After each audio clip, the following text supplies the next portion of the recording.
नहाए धोए हरि मिले, नहाए धोए हरि मिले तो मैं नहाऊं सो बार।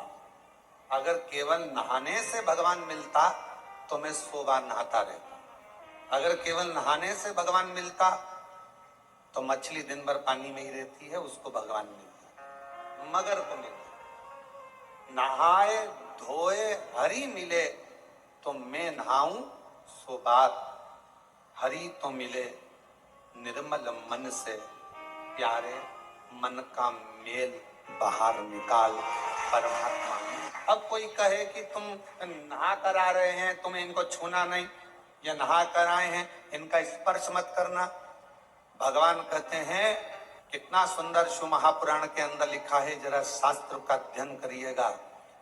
घर में अगर बुजुर्ग माँ बाप हैं, बूढ़े माता पिता हैं, घर में छोटा सा बच्चा गोदी में है, माँ बाप ने अगर गंदगी कर दी है और घर के बहुओं ने बच्चों ने उसकी गंदगी को साफ कर दिया, मंदिर जा रहे थे, गंदगी साफ कर कर भी मंदिर गए ना, तो भी भगवान ये नहीं कहेगा कि तू गंदा आया है।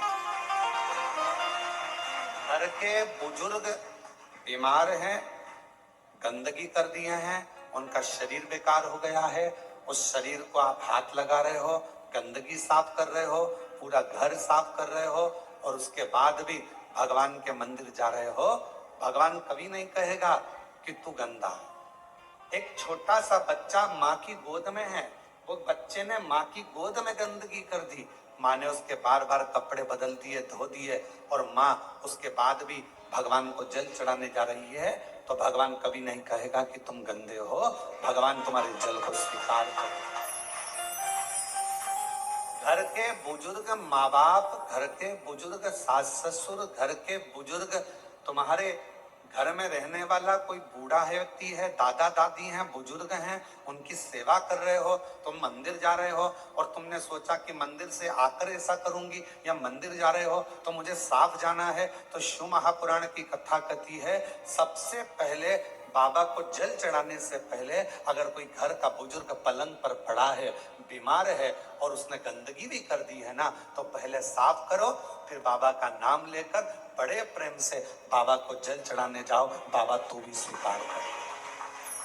माँ बाप से बड़ी दुनिया में कोई पूजा नहीं। किसने कहा कि माता पिता से बड़ी कोई पूजा नहीं?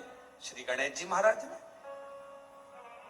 पृथ्वी की परिक्रमा करने की बात आई तो श्री गणेश जी महाराज ने अपने माता पिता की परिक्रमा। किसने कहा कि माता पिता से बड़ा कोई जीवन में अतिथि नहीं होता? भगवान श्री षडानंद कार्तिकेय जी ने। श्री शैलम पर कार्तिकेय जी रुष्ट होकर चले गए, मल्लिकार्जुन में जाकर बैठ गए श्री शैलम पर, भगवान शिव और पार्वती उनके अतिथि बनकर चले गए। कौन कहता है कि पहले देव पूजन करो फिर माता पिता की पूजन करो? नहीं। सुंदर शिव महापुराण के अंतर्गत अशोक सुंदरी का संवाद हम जितनी बार सुनते हैं उतनी बार कम पड़ता है। अशोक सुंदरी सबसे पहले अपने माता पिता, अपने सास ससुर की सेवा में लीन रहती थी, इसके बाद में अन्य कार्य में, अन्य सेवा में, अन्य भजन में जाना। क्यों गुरुजी?